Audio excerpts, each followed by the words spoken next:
I was buying strawberries when I saw her. A 5-year-old girl with my exact birthmark, my grandmother's nose, and eyes that mirrored mine perfectly. When she called out Mommy to another woman, my entire world shattered. My name is Delaney, and 5 years ago, my mother told me my newborn daughter died during delivery. She showed me a death certificate. She held me while I sobbed until I couldn't breathe. She arranged the funeral for a tiny white casket that I couldn't bear to look inside. But that Tuesday afternoon in a Denver Whole Foods, I was staring at my daughter, alive, calling another woman Mommy. The strawberries fell from my hand, scattering across the pristine floor like drops of blood. The little girl looked up at the sound, and for one impossible moment our eyes met. Green with gold flecks, just like mine, just like my grandmother's. The star-shaped birthmark on her neck seemed to pulse with my own heartbeat.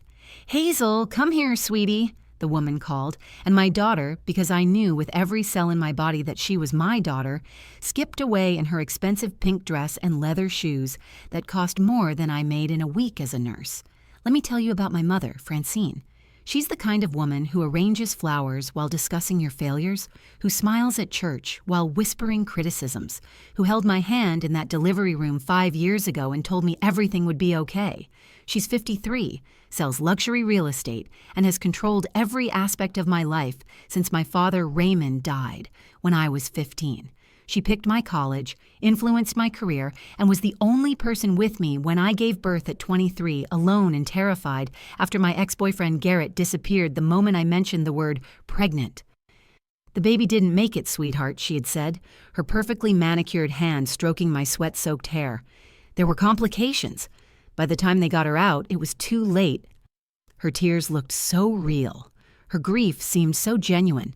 The death certificate she showed me 3 days later, when I was finally coherent enough to demand proof, looked official. Dr. Nathaniel Reeves's signature was right there in black ink. But now, in this overpriced grocery store, watching this child select apples with the same particular way I did, touching each one gently, turning it twice before deciding, I knew my mother had lied. The question that screamed through my mind wasn't whether this was my daughter. It was why my own mother had done this to me. The woman holding Hazel's hand was everything I wasn't. Simone Whitmore, though I didn't know her name yet, looked like money. Her blonde hair was professionally styled, her clothes tailored, her wedding ring catching the light with a diamond that could fund a year of my rent. She was probably 40, carried herself like someone who had never wondered if she could afford both groceries and gas, and she was living my life, the life, where my daughter called her Mommy. "Mommy, can we get the green apples today? The red ones were mushy last time," Hazel said, and her voice was like hearing my own childhood recordings. Clear, precise, with a slight musical quality that my father always said I inherited from his mother. I stood frozen, watching them interact. Simone smoothed Hazel's dark hair, my mother's hair, and agreed to the green apples. She was gentle, attentive, everything a good mother should be, everything I never got the chance to be. My phone buzzed. A text from Francine. "Don't forget Sunday dinner. 6 p.m. sharp. I'm making your favorite pot roast." Sunday dinners where she still cut my meat like I was a child. Sunday dinners where she reminded me I needed to move on from my grief. Sunday dinners where she asked why I still visited an empty grave every month. "That chapter is closed, Delaney," she would say, pouring wine I didn't want. "You need to focus on your future." But my future was standing 20 feet away, comparing apple prices with a stranger. I abandoned my shopping cart and followed them at a distance, my heart hammering so hard I was sure everyone could hear it. Through the cereal aisle where Hazel asked for Lucky Charms and was told no. Through the bakery where she pressed her nose against the glass case. Through the checkout where she helped put groceries on the belt, standing on her tiptoes, so helpful and eager. That's when I heard it. The cashier, a teenager with too much eyeliner, called out, "Mrs. Whitmore, you forgot your receipt." Whitmore. I had a name. As they walked to their car, a white Tesla, of course, I memorized everything. The license plate, the way Hazel skipped instead of walked, the stuffed rabbit she clutched in her left hand, the way she sang a little song about apples as Simone loaded the groceries. My baby was alive. My mother had lied, and somewhere between the produce section and the parking lot, my entire life revealed itself as a carefully constructed fiction. Every sympathy card, every grief counseling session, every night I'd sobbed myself to sleep clutching a hospital blanket that was the only thing I had of my daughter. All of it was built on a lie so massive I couldn't yet comprehend its edges. I sat in my 10-year-old Honda watching the Tesla disappear into Denver traffic and made myself a promise. I would find out what happened, I would get my daughter back, and my mother, the woman who had orchestrated this nightmare, would finally tell me the truth. The strawberries I'd abandoned were probably still scattered on the store floor, but I didn't care. I had something more important now. I had hope and fury and a name. Whitmore. This is my story of how I discovered my mother sold my baby on the black market and how I fought to get her back. It started with strawberries and a chance encounter, but it would end with justice. Though as I sat in that parking lot shaking with rage and recognition, I had no idea how many more lies I would have to uncover or how deep this betrayal actually went. My life in Denver wasn't supposed to look like this. At 28, I lived in a one-bedroom apartment in Capitol Hill where the radiator clanged all night and the couple upstairs fought every weekend. I worked double shifts at Presbyterian Street, Joseph Hospital, drawing blood and inserting IVs into elderly veins while wearing scrubs that never quite fit right. Every paycheck went to rent, groceries, and the student loans that Francine had insisted I take out for nursing school because healthcare is recession-proof, sweetheart. But the hardest part wasn't the exhaustion or the empty bank account. It was the nursery I passed every day at work. The newborns behind glass, wrapped like tiny burritos, their whole lives stretching ahead of them. 5 years had passed since my delivery, and I still took the long way around to avoid that wing when possible. Sunday dinners at Francine's house in Cherry Creek were non-negotiable. Her sprawling colonial with its perfect lawn and circular driveway felt like entering another world. She would greet me at the door wearing pearls and pressed slacks, even for family dinner, and immediately assess my appearance. "Delaney, you look tired. Are you sleeping? Your hair needs a trim. When's the last time you bought new clothes?" The questions came rapid fire while she led me to the dining room where 2 places were set with her wedding china, as if my father might walk through the door any moment. "I'm fine, Mom. Just worked a 12-hour shift yesterday. You work too hard. If you'd gone into real estate like I suggested, you'd have normal hours. The Hendersons' daughter just sold a mansion in Wash Park, $2 million commission." This was our dance. She criticized, I deflected, and we both pretended everything was normal. The pot roast would be perfect, because everything Francine did was perfect. The house was a museum to our former life. Photos of my father Raymond on every surface, my childhood achievements framed on the walls, and in the corner of the living room, a small shrine that broke my heart every time. A single photo of an ultrasound, the only image I had of my daughter. "I've been thinking," I said during one dinner 3 months before the grocery store encounter, pushing peas around my plate. "Maybe I should request my medical records from the delivery." For closure. Francine's fork stopped midway to her mouth. "Why would you do that to yourself?" "It's been 5 years, Mom. Sometimes I still don't understand what went wrong." "What went wrong is that sometimes babies don't survive. It's tragic, but digging up paperwork won't change anything." She reached across the table to squeeze my hand, her wedding ring catching the light. The death certificate explained everything. Complications during delivery. By the time they performed the emergency C-section, it was too late. But I was unconscious for so long afterward, almost 2 days. "You hemorrhaged, sweetheart. They nearly lost you, too. I was terrified I'd lose my daughter along with my granddaughter." Her eyes welled with practiced tears. "Please don't make me relive that nightmare." The guilt worked, as it always did. I dropped the subject and we moved on to safer topics. Her latest house showing, the neighbor's divorce, anything but the ghost that haunted both of us differently. My father would have asked questions. Raymond was a detail man, an accountant who triple-checked everything and kept meticulous records. But he died when I was 15, sudden heart attack at his desk, calculator still in hand. Francine remade herself after that, trading her book club and garden parties for a real estate license and a harder shell. She said tragedy made her stronger. Looking back, I think it made her someone else entirely. The pregnancy had been an accident. Garrett and I had dated for 6 months. He was a bartender with dreams of opening his own restaurant, charming and unreliable in equal measure. When I told him about the positive test, he was gone within a week, moved to Portland maybe, or Austin. His phone disconnected, social media deleted. I never even got to show him the ultrasound. "You're better off," Francine had said, rubbing my back while I cried. "We don't need him. I'll help you raise this baby." She drove me to every appointment, bought the crib and changing table, painted the nursery soft yellow, because we decided to wait to learn the gender. She was there when my water broke at 37 weeks, coached me through early labor, held my hand when they said the baby was in distress. The last thing I remembered was the anesthesia mask coming down and Francine's voice, "I'll take care of everything, sweetheart." When I woke up 2 days later, the crib was already gone from my apartment. Francine had taken care of that too.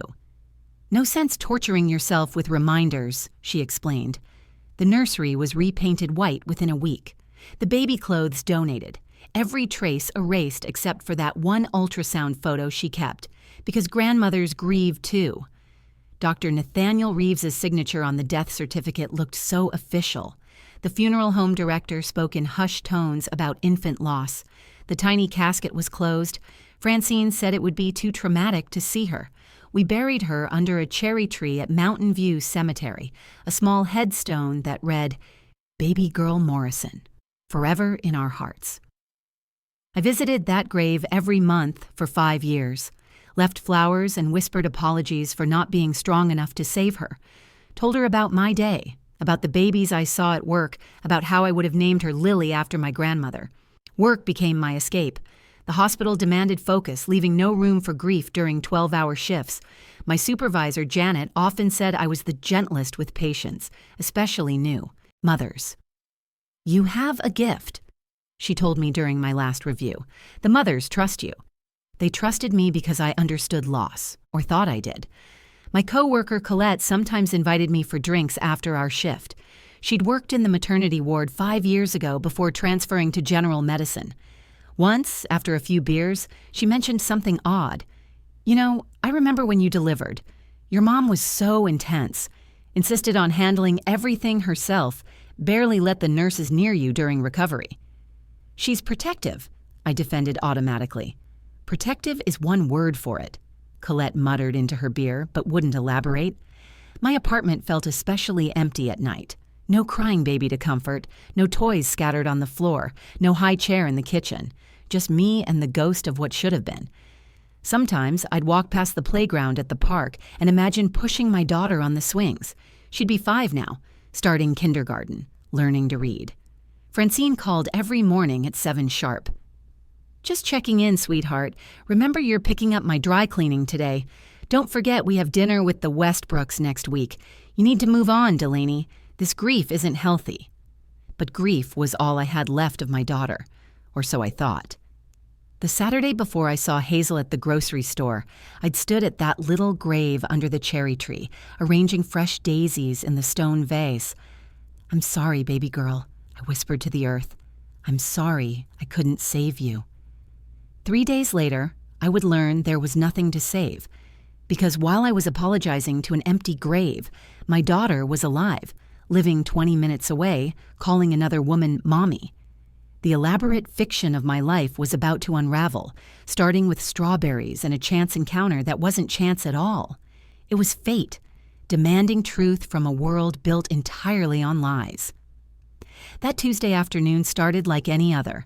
I'd finished my morning shift at 3 and decided to stop at Whole Foods for groceries.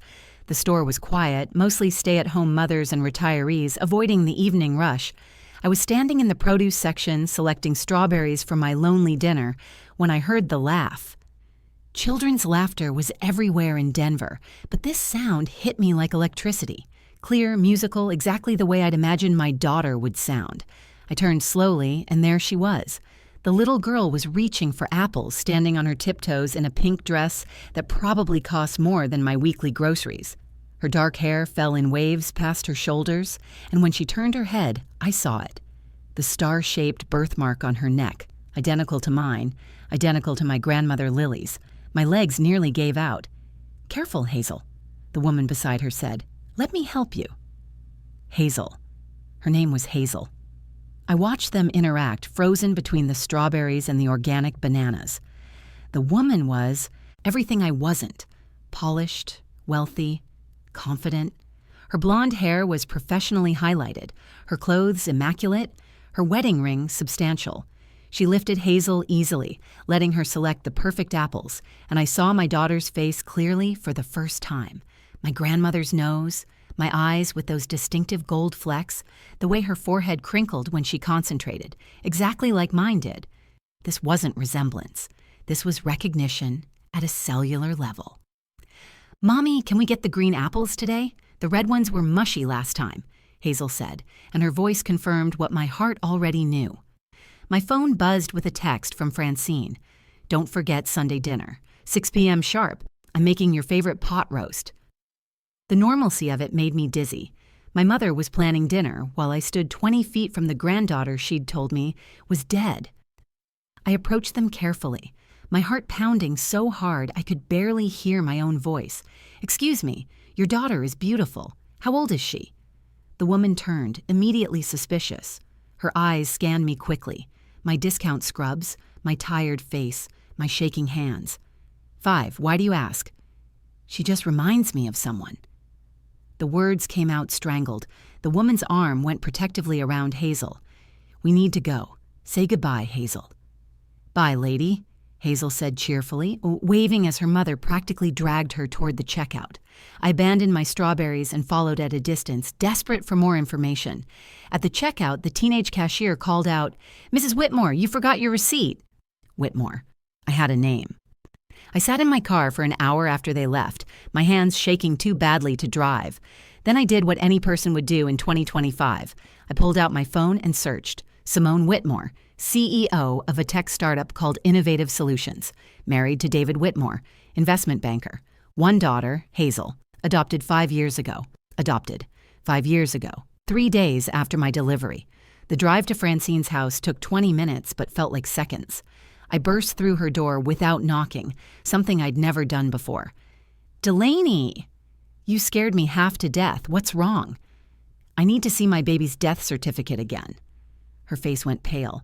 Why are you doing this to yourself? We've been through this. Just show it to me, Mom. She walked to her office with measured steps, pulling a file from her perfectly organized cabinet. Her hands were steady as she handed me the document, but I saw something in her eyes I'd never noticed before. Fear. I studied the certificate with new eyes.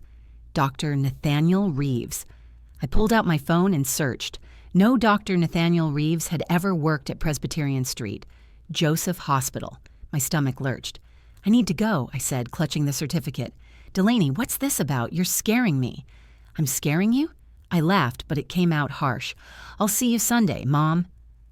That night, I called the hospital's records department.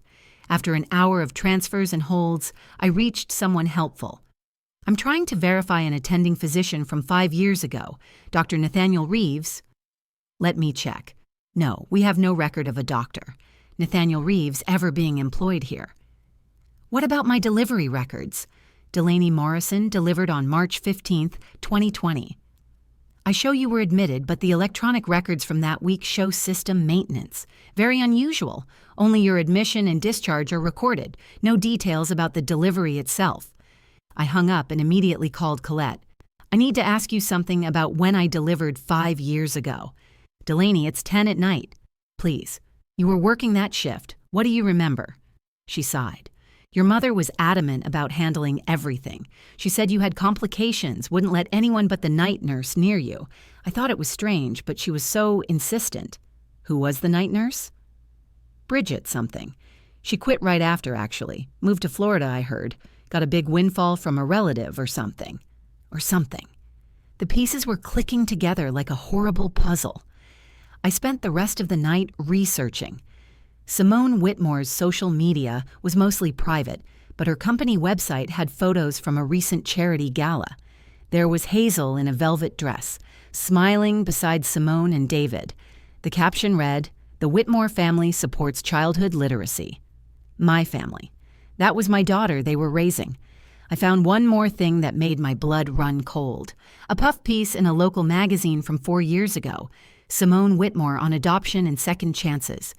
In it, Simone discussed her struggle with infertility and the miracle of private adoption. We were matched with our daughter through a discreet service that specializes in difficult situations. The birth mother was very young, unable to care for a child. It was heartbreaking but beautiful how everything worked out. Unable to care for a child. I was 23, employed with a supportive family, or so I'd thought. The next morning, I called in sick to work and drove to the park near the Whitmore's address, which I'd found through public records. Like clockwork, at 10 a.m., Simone arrived with Hazel. I watched from my car as my daughter played on the swings, her laughter carrying across the playground. When Hazel dropped her juice box near my car, I seized the opportunity.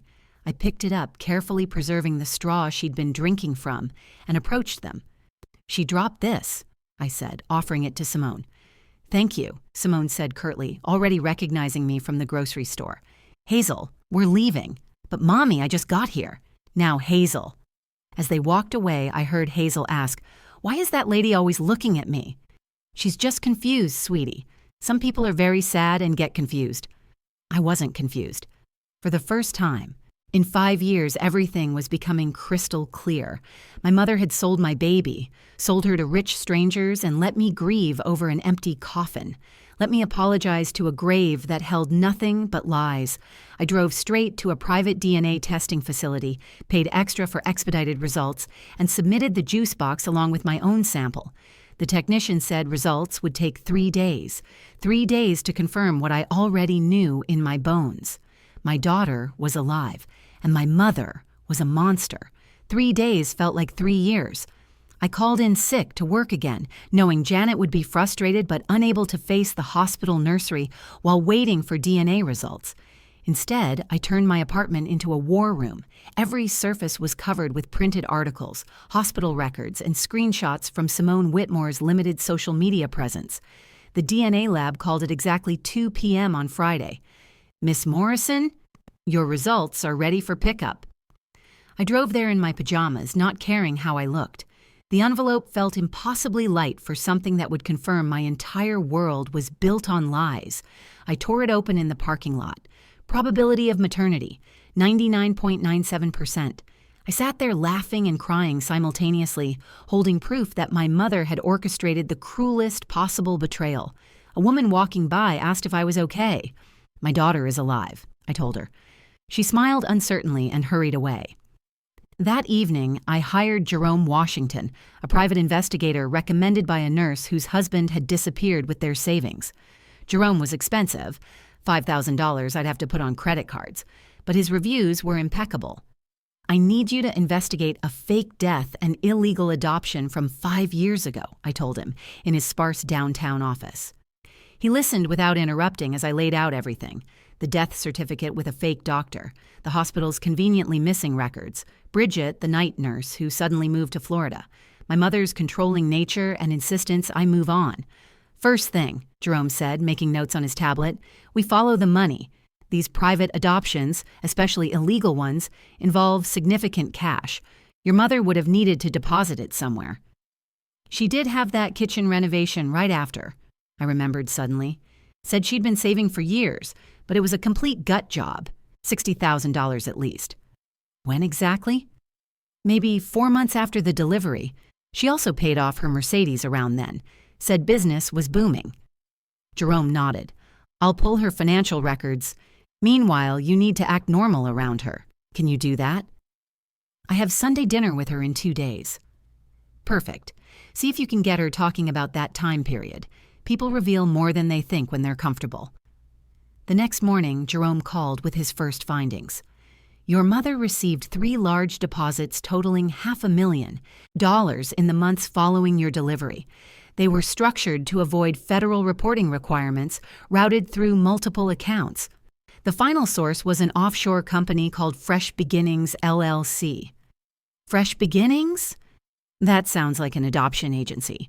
It was, dissolved 3 years ago when the owners were investigated for fraud. But I found something else. Bridget Holcomb, your night nurse, received $50,000 the week after your delivery.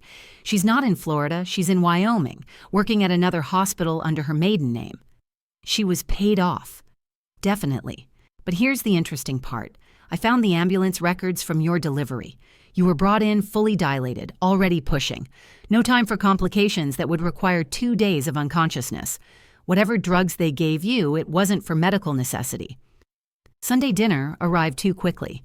I sat in Francine's driveway for 10 minutes, practicing my normal face in the mirror. When I walked in, she was arranging roses in the foyer. "You look better," she said, kissing my cheek. "More rested." I took some time off work. "Good. You needed it. I worry about you, sweetheart." We sat down to pot roast that tasted like ash in my mouth. I forced myself to eat, to make normal conversation about the weather and her latest listing. "Mom," I said casually, cutting my meat, "I've been having dreams about my baby. In them, she's alive." Her knife scraped against her plate. "Dreams mean nothing. You need therapy." "You're right. I found a support group for mothers who lost children during delivery. Want to come with me?" "No." The word came out sharp, then she softened. "I mean, you should do this alone. It's your journey." "But you lost a granddaughter. Don't you ever wonder what she would have looked like?" "Every day," she said, but her eyes were on her plate. "She would have looked like you." "With my birthmark?" "What? Would she have had my birthmark? The star-shaped one? It's hereditary, right? Grandma Lily had it." Francine stood abruptly, clearing plates that were still half full. "These questions aren't healthy, Delaney. The past is past." I followed her to the kitchen. "Do you remember the nurse who helped with my delivery? Bridget something?" The plate slipped from her hand, shattering on the marble floor. We both stared at the pieces. "Why would you ask about her?" Francine's voice was barely a whisper. "Colette mentioned her, said she moved to Florida right after." "People move. It happens." She was sweeping up the fragments with shaking hands. "With $50,000? She froze. Our eyes met across the broken china. "I don't know what you're implying, but you're clearly having some kind of breakdown. Maybe you should go." I left without another word, but not before I saw her reach for her phone with trembling fingers. Jerome called that night. "Your mother just booked a flight to Grand Cayman for next week. One way. She's running. Let her try. I've got enough evidence now, but we need more for a criminal case. I want to approach Bridget Holcomb. If we can get her to testify about what really happened that night, your mother is finished." "What about Hazel? Can I get her back?" "That's complicated. The Whitmores may be innocent victims here. If they adopted her believing she was legally available, custody will be a battle. But first, we need to prove what your mother did." I spent the week preparing. Jerome flew to Wyoming while I gathered every photo, every document, every piece of evidence I could find. I also did something else. I bought a small recording device. Thursday morning, I showed up at Francine's house unannounced. Her suitcases were in the foyer. "Going somewhere, Mom." "A real estate conference. Last-minute opportunity." "In Grand Cayman?" Her face went white. "Have you been spying on me? Like you spied on me when I was unconscious? When you stole my baby and sold her to strangers?" The silence stretched between us like a taut wire. "You don't understand," she finally said. "You were so young. No money, no father for the baby. I did what was best." "You told me she died. It was easier that way, cleaner. The Whitmores could give her everything. Private schools, college, opportunities you could never provide." "That wasn't your choice to make. I'm your mother. Everything is my choice to make." I pulled out my phone, showing her the recording app that had been running. "Not anymore." Her perfectly composed face finally cracked. "Delaney, please. I'll tell you everything. Just delete that recording." "Start talking." She sank into her designer sofa, suddenly looking every one of her 53 years. "Simone Whitmore couldn't have children. A friend connected us. They offered $300,000 initially. I negotiated to $500,000. "You negotiated? Like my baby was a house?" "I was thinking of your future. With that money invested, you'd never struggle. But you spent it on yourself, the kitchen, the car. I deserved something for raising you alone after your father died. The truth was uglier than I'd imagined. My mother hadn't just stolen my child, she'd profited from it, rewarded herself for the crime. The night nurse, Bridget. You paid her to keep me unconscious. $50,000. She sedated you enough to keep you under for 48 hours. By the time you woke up, the Whitmores were already in another state with the baby. With Hazel. Her name is Hazel. Francine's eyes snapped to mine. You've seen her. I've done more than that. I have DNA proof she's my daughter. You can't take her from them. It's been 5 years. She doesn't know you. Because you stole that from me. I gave her a better life. You gave yourself a better life. You let me grieve over an empty grave while my daughter was 20 minutes away calling another woman mommy. I stood to leave, and the recording saved to multiple clouds. Your flight is tomorrow. Take it. Run. But know this, I'm getting my daughter back and you're going to prison. The last thing I saw was my mother surrounded by her perfect house, her perfect things, all bought with the price of my daughter. The turning point was complete. Now came the fight. Jerome called me at 6 a.m. Friday morning, just as Francine's flight to Grand Cayman was scheduled to depart. She never made it to the airport. Police arrested her at a traffic stop on Interstate 70. She was heading for the Kansas border. She ran anyway. With $200,000 in cash in her trunk, that was her mistake. Federal crime now transporting that much cash across state lines without declaration. I sat on my bed, feeling oddly empty. The recording I'd made, combined with Jerome's evidence and Bridget's testimony from Wyoming, had been enough for an arrest warrant. Bridget had cracked after 2 hours with Jerome, admitted everything in exchange for immunity. She'd kept records, paranoid that Francine might someday try to pin everything on her. The FBI wants to meet with you, Jerome continued. This goes deeper than just your case. Fresh Beginnings LLC operated in 12 states. There could be dozens of other families affected. That afternoon, I sat in a federal building downtown, telling my story to Agent Patricia Reeves and Agent Michael Chen. They showed me documents I'd never imagined. Forged medical records, fake death certificates for 7 other babies, financial transfers totaling millions. Your mother was a broker, Agent Reeves explained. She identified vulnerable young mothers, convinced them their babies had died, then sold them to wealthy couples desperate for children. There were others? At least 7 that we've confirmed. You're the first to discover the truth. They showed me Francine's real books hidden in encrypted files on her computer. Baby girl Morrison, $500,000. The buyer, Simone and David Whitmore. Status, completed. My daughter reduced to a line item. We need to inform the Whitmores, Agent Chen said gently. They'll be interviewed as potential victims. When? This afternoon. Would you like to be there? Yes. The meeting was arranged at the FBI office Neutral Ground. I waited in a small conference room, my hands shaking despite the 3 cups of coffee I'd consumed. When the door opened, Simone Whitmore walked in, looking like she'd aged 10 years since I'd seen her at the park. You, she said, recognizing me immediately. You're the birth mother. I'm Hazel's mother. David Whitmore, tall and graying, held his wife's hand. We didn't know. The agency said you were a teenage drug addict who couldn't care for a baby. They said you'd signed away your rights. I was 23, working as a nurse. I was told my daughter died during delivery. Simone's legs gave out.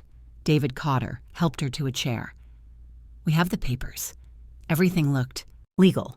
We paid the agency, not your mother directly. Agent Reeves laid out the evidence. The Whitmores' adoption papers were masterful forgeries. They'd paid Fresh Beginnings LLC through legitimate channels, believing they were working with a licensed agency. Background checks, home visits, everything had seemed proper. $500,000 seemed high, David admitted, but they said it covered medical expenses, legal fees, and counseling for the birth mother. Counseling? I laughed bitterly. I've been in therapy for 5 years, grieving a child who wasn't dead. Simone was crying now, silent tears streaming down her perfectly made-up face. She's my daughter, too. I'm the only mother she's ever known. She calls me Mommy. I taught her to walk, to read. I've been there for every fever, every nightmare, every first day of school. Because my mother stole those moments from me. But not from Hazel. Simone's composure finally cracked. She doesn't know you. You're a stranger to her. Would you really rip her away from the only family she's known? The room went quiet. Agent Reeves cleared his throat. The custody issue will be handled in family court, but given that the Whitmores were victims of fraud and the child has been with them for 5 years, the court will likely recommend a gradual transition.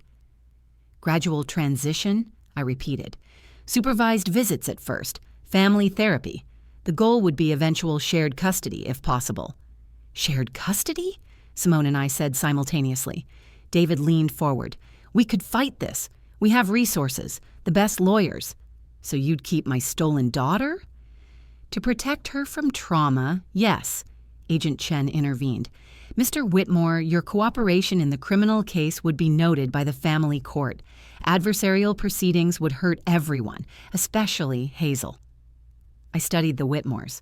Simone's wedding ring, worth more than my annual salary. David's watch that cost more than my car. They could destroy me in court. I want to meet her, I said, properly, as who I really am.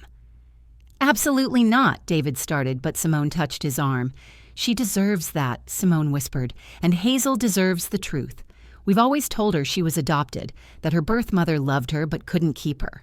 We just didn't know the real story. The meeting was arranged for the following Tuesday at a child psychologist's office. Dr. Indira Patel specialized in adoption trauma and would facilitate the introduction. Those 4 days were agony. I bought and returned 12 different outfits, finally settling on simple jeans and a soft blue sweater. Nothing threatening, nothing that screamed, "I'm here to take you away." When I walked into Dr. Patel's playroom, Hazel was building with blocks, Simone sitting nearby.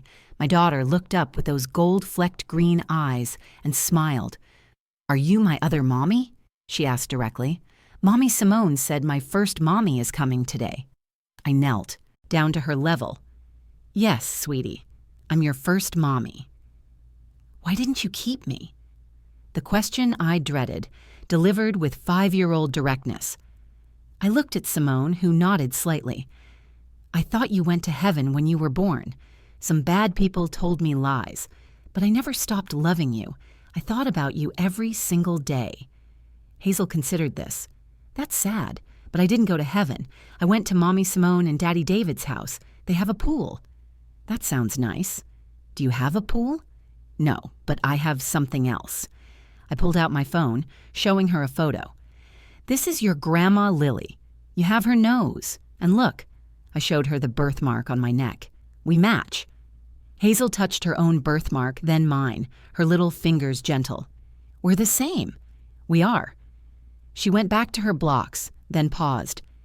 "Can I have 2 mommies now?" "If that's okay with you. Madison in my class has 2 daddies, so I can have 2 mommies." She handed me a block. "Want to build a castle?" For the next hour, we built towers and knocked them down. Hazel chattering about kindergarten, her best friend Sophie, her rabbit Mr. Whiskers. Normal 5-year-old things. My daughter was happy, well-adjusted, loved. Simone had been a good mother. That truth hurt and healed simultaneously. When the session ended, Hazel hugged me goodbye. "Will you come back, other mommy? If you want me to?" "I do. Maybe you can meet Mr. Whiskers." As we walked to the parking lot, Simone stopped me. "I'm sorry. If I'd known the truth, I would never have taken her from you. But you love her more than my own life. Then we have that in common." The custody arrangement took 3 months to finalize. Francine pled guilty to multiple federal charges, including kidnapping, fraud, and money laundering. She got 15 years, eligible for parole in 8. I haven't spoken to her since her arrest. The FBI investigation uncovered 11 more cases across 6 states. 3 other reunifications have happened so far, though none as smoothly as mine. The Whitmores' cooperation, their genuine ignorance of the crime, and their willingness to share custody made the difference. Today, Hazel spends weekdays with the Whitmores and weekends with me. She calls Simone Mommy S and me Mommy D. She has 2 bedrooms, 2 sets of toys, and more love than any child could need. It's not the life I imagined when I was pregnant, but it's real, and it's ours. The truth didn't come as a dramatic courtroom revelation or a single moment of justice. It came in pieces: a grocery store encounter, a DNA test, a recorded confession, and finally, a little girl building blocks while asking if she could have two mommies. The climax wasn't just about exposing the crime. It was about finding a way forward that put Hazel first, even when every instinct screamed to claim what was stolen from me. The first weekend Hazel stayed at my apartment, she stood in the doorway of what would become her room, clutching Mr. Whiskers, her stuffed rabbit. "It's smaller than my room at Mommy S's house," she said, not unkindly, just observing. "Yes, it is. But it's yours here, too. Can we paint it purple? We can paint it any color you want." We spent that weekend at Home Depot, her small hand in mine as we looked at paint samples. She picked 3 different shades of purple, insisting we needed all of them for stripes. An elderly employee smiled at us. "Your daughter has strong opinions." "Yes," I said, the words feeling like a miracle. "She does." 6 months have passed since that first meeting in Dr. Patel's office. The legal proceedings are mostly over. Francine took a plea deal, 15 years with possibility of parole in 8. She sent me one letter from federal prison. I returned it unopened. Some bridges, once burned, leave only ash. The other families affected by Fresh Beginnings LLC reached out through a support group Agent Reeves connected us with. Maria from Phoenix, whose son is now 7, living with a family in Seattle. Jennifer from Detroit, whose twins were separated and sold to different families. We meet virtually every Wednesday, processing trauma that has no real precedent. "How do you forgive?" Maria asked during one session. "You don't have to," Jennifer replied. "Some things are unforgivable. You just learn to live around the wound. But my wound is healing differently than theirs, because I have Hazel and because the Whitmores, despite everything, are good people who love my daughter." David Whitmore and I had coffee last month to discuss Hazel's upcoming 6th birthday party. "She wants 2 parties," he said, showing me Hazel's crayon drawing of her celebration plans. "One at our house with her school friends, one at your apartment with your family." "I don't have much family anymore." "You have us," he said quietly. "Like it or not, we're connected forever." It's true. We attend school events together, the 3 of us. Other parents assume we're a modern divorced family. We don't correct them. The truth is too complicated for playground small talk. Simone and I have developed an unexpected understanding. She texts me photos during the week. Hazel at dance class, eating spaghetti with sauce all over her face, asleep in impossible positions. I send her weekend updates. Hazel at the zoo, making pancakes, playing at the park where I first collected her DNA. "I was so scared of you," Simone admitted recently. "I thought you'd hate me." I did for a while, but hating you meant hating someone who loves my daughter. That math didn't work. The financial complexity sorted itself slowly. The Whitmores refused to seek reimbursement for the illegal adoption fees, instead putting that money in a trust for Hazel's college. I couldn't afford to match it, but I opened my own small savings account for her. $20 a week. It'll never pay for Harvard, but it's mine to give. Colette from the hospital brought balloons to Hazel's birthday party at my apartment. "She looks just like you did in that photo on your work badge," she said, watching Hazel destroy a piece of chocolate cake. "She does, doesn't she? I should have said something 5 years ago, when your mother was acting so strange. You couldn't have known?" But people are saying that a lot lately. The nurses who worked that night. The funeral director who never saw a body. The cemetery groundskeeper who wondered why such a small casket weighed so little. Everyone had a piece of doubt, but no one had enough to see the whole picture. Last week, Hazel had her first nightmare at my apartment. She woke up crying for Mommy, and for a moment, I didn't know if she meant me or Simone. I held her anyway, singing the lullaby my father used to sing to me, the one Francine never knew. "Mommy D," she said sleepily. "Are you sad you missed when I was a baby?" "Sometimes. But if you didn't miss it, I wouldn't have Mommy S, and I love Mommy S." "I know, baby." So maybe everything is how it's supposed to be. 5-year-old wisdom hits different at 3 in the morning. Dr. Patel says Hazel is adjusting remarkably well. "Children are resilient when the adults prioritize their needs over their own pain," she told me during our last session. "You and the Whitmores are doing something extraordinary." It doesn't feel extraordinary. It feels like surviving. The grocery store where I first saw Hazel has become a strange pilgrimage site for me. Sometimes I buy strawberries there, standing in the exact spot where my world cracked open. The manager thinks I'm a dedicated customer. He doesn't know he's hosting my personal church of second chances. Jerome Washington, the private investigator who helped expose everything, sent me a final invoice marked "paid in full" with a note. Some cases change you. This was one, wishing you and Hazel all the happiness you deserve. Bridget Holcomb, the night nurse who drugged me, served 6 months and now works at a nursing home in Wyoming. She sent one letter of apology. I actually read that one. She has her own children now and says she thinks about what she did every day. I don't forgive her, but I don't wish her harm. She was a tool Francine used, nothing more. The Whitmores are moving to a bigger house next year, with a bedroom specifically for Hazel's visits with me. "We want you to feel comfortable there," Simone said, "for holidays and birthdays when we're all together. All together, a family built on tragedy, held together by a little girl who calls 2 women mommy. My father would have been horrified by what Francine did, but I think he would have been proud of how I've handled it, not with revenge or bitterness, but with the kind of steady love he showed me before his heart gave out at his desk, calculator still in hand, always trying to make the numbers work for his family. I've started dating again.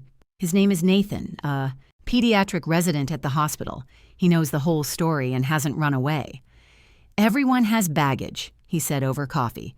Yours just happens to be federal crime-shaped. Hazel met him last weekend. Are you Mommy D's boyfriend? I'm her friend. Do you like purple? It's my favorite color. She nodded approvingly. You can stay. The cherry tree at Mountain View Cemetery still stands over an empty grave.